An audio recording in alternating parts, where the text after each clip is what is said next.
ರಕ್ಷಿತಾ ಶೆಟ್ಟಿ ಮತ್ತು ಧ್ರುವಂತನ್ನ ಸೀಕ್ರೆಟ್ ರೂಮಿಗೆ ಹಾಕಿರುವಂಥ ವಿಚಾರ ಈಗ ಎಲ್ರಿಗೂ ಗೊತ್ತಿರುವಂಥ ವಿಚಾರ. ಈಗ ಆಟಕ್ಕಂತೂ ಮಜಾ ಬಂತು ಅಂತ ಎಲ್ಲರೂ ಭಾವಿಸ್ತಾ ಇದ್ರು. ಎಲ್ಲೋ ಒಂದು ಕಡೆಯಲ್ಲಿ ಬಿಗ್ ಬಾಸ್ ಸೀಸನ್ 12 ತುಂಬ ಸಪ್ಪೆಯಾಗಿ ನಡೀತಾ ಇದೆಯೇನೋ ಅಂತ ಅನಿಸಿತ್ತು. ರಕ್ಷಿತಾ ಔಟು ಅಂತ ಅಂದಾಗ ತುಂಬ ಜನಕ್ಕೆ ಬೇಸರ ಆಗಿತ್ತು. ಇನ್ಮೇಲೆ ನಾವು ಬಿಗ್ ಬಾಸನ್ನು ನೋಡೋದೇ ಇಲ್ಲ ಅಂತ ಹೇಳಿದರು. ಇದೀಗ ಇಬ್ಬರೂ ಸೀಕ್ರೆಟ್ ರೂಮಲ್ಲಿ ಇದ್ದಾರೆ ಅಂತ ಅಂದಾಗ ಎಲ್ರಿಗೂ ನಗುನು ಬಂದಿತ್ತು. ಜೊತೆಗೆ ಈಗ ಆಟಕ್ಕೊಂದು ಮಜಾ ಬಂತು ಅಂತ ಹೇಳ್ತಾ ಇದ್ರು. ಆದರೆ ಇದೀಗ ಖುದ್ದಾಗಿ ಸ್ವತಃ ಬಿಗ್ ಬಾಸ್ ಯಾಕಾದ್ರೂ ನಾನು ಈ ಎಡವಟ್ಟು ಮಾಡಿದ್ನು ಅಂತ ಅನಿಸ್ತಾ ಇದೆ. ಇಬ್ಬರನ್ನ ಒಂದೇ ರೂಮಿಗೆ ಹಾಕಬಾರ್ದಿತ್ತ, ಅದಲ್ಲದೆ ಧ್ರುವಂತ್ನ ಸೀಕ್ರೆಟ್ ರೂಮಿಗೆ ಹಾಕಿ ದೊಡ್ಡ ತಪ್ಪಾಯ್ತಾ, ಇದು ಅತಿ ದೊಡ್ಡ ತಪ್ಪು ಅಂತ ಬಿಗ್ ಬಾಸ್ಗೆ ಅನಿಸಿದೆ. ಅದಲ್ಲದೆ ಧ್ರುವಂತಲ್ಲೂ ಕೂಡ ಸಾಕಷ್ಟು ಬದಲಾವಣೆ ಆಗಿದೆ. ಧ್ರುವಂತ್ ಅವರ ಕ್ಯಾರೆಕ್ಟರ್ ಬಗ್ಗೆ ಈಗ ಸಾಕಷ್ಟು ಚರ್ಚೆ ಆಗ್ತಾ ಇದೆ. ಯಾಕೆ ಧ್ರುವಂತ್ ಅಷ್ಟು ಡಿಫ್ರೆಂಟ್ ಅಂತ ಅನಿಸ್ತಾರೆ, ಮಾನಸಿಕವಾಗಿ ಯಾಕೆ ಅವರು ಚೇಂಜಸ್ ಅಂತ ಅನಿಸ್ತಾರೆ, ಕಾಮನ್ ಪೀಪಲ್ ತರ ಅವ್ರ ಮೆಂಟಾಲಿಟಿ ಇಲ್ಲ ಅಂತ ಯಾಕೆ ಅನಿಸ್ತಾರೆ, ಯಾಕೆ ನೋಡು ಧ್ರುವಂತ್ ನಾಗವಲ್ಲಿಯಾಗಿ ಬದಲಾಗ್ತಾ ಇರೋದನ್ನ ಅಂತ ಯಾಕೆ ಹೇಳ್ತಾ ಇದ್ದಾರೆ.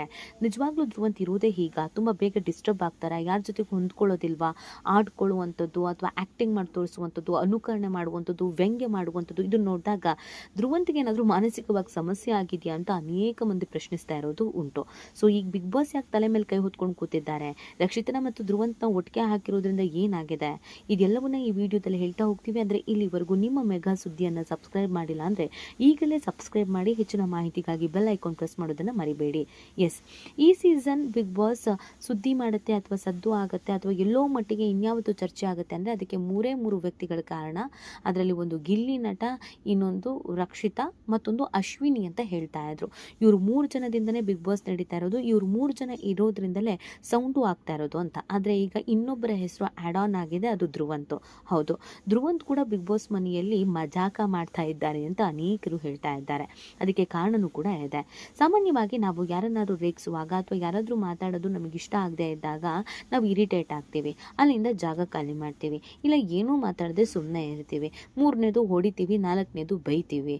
ಆದರೆ ಕೆಲವು ಹುಡುಗಿಯರು ಮಾತ್ರ ಅಥವಾ ಹೆಂಗಸರು ಮಾತ್ರ ಯಾರಾದರೂ ನಮ್ಮ ಬಗ್ಗೆ ಕೆಟ್ಟದಾಗಿ ಮಾತಾಡಿದಾಗ ಅಥವಾ ಅವ್ರು ಮಾತಾಡ್ತಿರೋದು ಇಷ್ಟ ಆಗ್ತಿಲ್ಲ ಅಂತಂದಾಗ ಅವ್ರ ಥರನೇ ವ್ಯಂಗ್ಯವಾಗಿ ಮಾಡೋದಕ್ಕೆ ಹೋಗ್ತೀವಿ, ಆ್ಯಕ್ಟಿಂಗ್ ಮಾಡೋದಕ್ಕೆ ಹೋಗ್ತೀವಿ. ಆಗ ಎದುರುಗಡೆ ಇದ್ದವರಿಗೆ ಅದು ಇರಿಟೇಟ್ ಆಗುತ್ತೆ. ನಾನು ಮಾಡ್ದಂಗೆ ಮಾತಾಡ್ತಾ ಇದ್ದಾರೆ ಅಥವಾ ನಾನು ಇಷ್ಟು ಕೆಡ್ದಾಗ ಮಾಡ್ತೀನ ಅಂತ ಅನಿಸುತ್ತೆ. ಇಲ್ಲಿ ಧ್ರುವಂತ್ ಮಾಡ್ತಾ ಇರೋದು ಅದೇನೆ.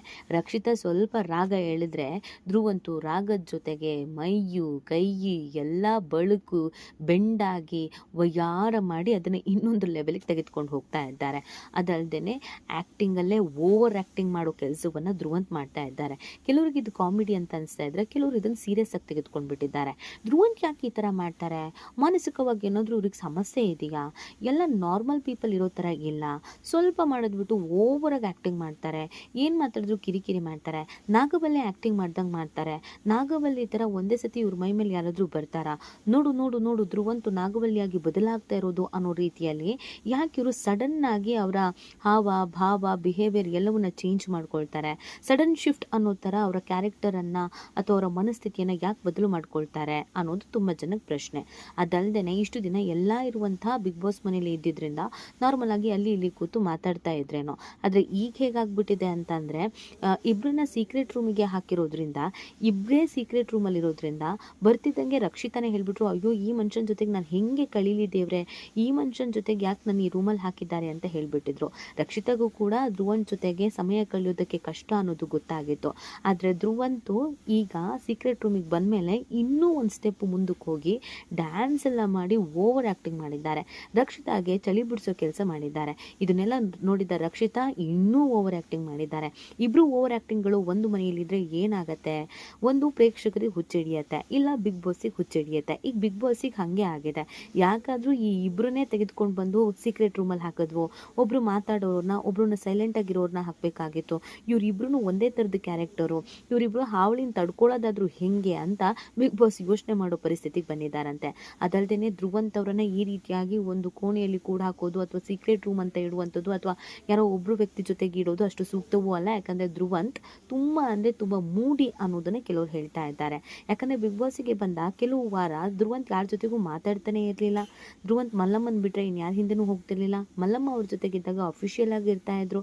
ಅದಾದ್ಮೇಲೆ ಯಾರ ಜೊತೆಗೂ ಸೇರ್ತಿರ್ಲಿಲ್ಲ, ಯಾರ ಜೊತೆಗೂ ಮಾತಾಡ್ತಿರ್ಲಿಲ್ಲ. ತಾವಾಯಿತು, ತಮ್ಮ ಪಾಡಾಯಿತು, ತಮ್ಮ ಕೆಲಸ ಆಯಿತು, ಸೈಲೆಂಟು ಅಂತ ಅನಿಸ್ತಿತ್ತು. ಯಾರು ಏನಾದರೂ ಅಂದ್ರೂ ರಿಯಾಕ್ಟ್ ಮಾಡ್ತಿರ್ಲಿಲ್ಲ, ಒಳಗೊಳಗೆ ಅಳ್ತಾ ಇದ್ರು. ಆದರೆ ಈಗ ಯಾರು ಏನು ಮಾತಾಡಿದ್ರು ರಿಯಾಕ್ಟ್ ಆಗ್ತಾ ಇದ್ದಾರೆ, ಯಾರು ಏನು ಮಾತಾಡಿದ್ರು ವ್ಯಂಗ್ಯ ಮಾಡ್ತಾ ಇದ್ದಾರೆ, ಯಾರು ಏನು ಮಾತಾಡಿದ್ರು ಅನುಕರಣೆ ಮಾಡಿ ಅವರನ್ನು ಇರಿಟೇಟ್ ಮಾಡೋ ಕೆಲಸ ಮಾಡ್ತಾ ಇದ್ದಾರೆ.